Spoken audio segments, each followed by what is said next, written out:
Session 1, we left our discussion with Susie and we illustrated how dynamic a labor force can cause your employer payroll tax piece to increase. And so knowing where you are is very important.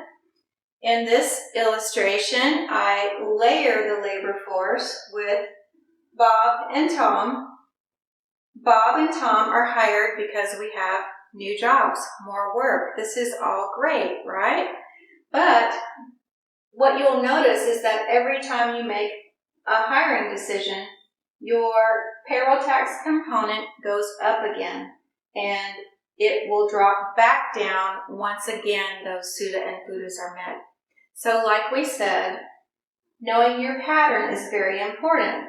But as you can see, if you are looking at the pattern only on the annual continuum, you will misdiagnose, meaning you will miscost your labor component if you are not further looking at these changes through the lens of your project period, your job period, your process period.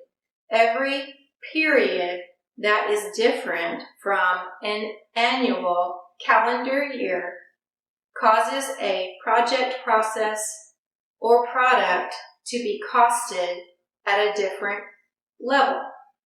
Now, what I'm indicating is that you should know your pattern. Now, knowing your pattern may mean that you are identifying different operative norms within your organization at different levels. Your operative normal pattern may be very different at an indirect cost level than it is a direct cost level.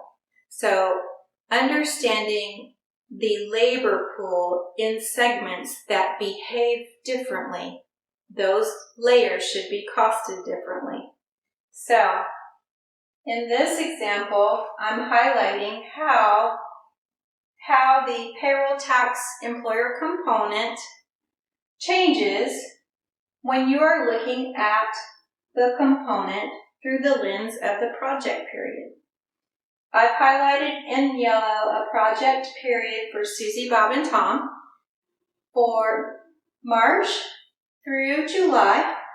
And because I know my project period is March through July, and I know the hirings that I am going to happen during this project period for this specific job, then I can also cost out the elements of this particular project in terms of not only where these individuals are in the year in terms of their aggregate payroll tax component, I can also cost out the job in terms of the project period.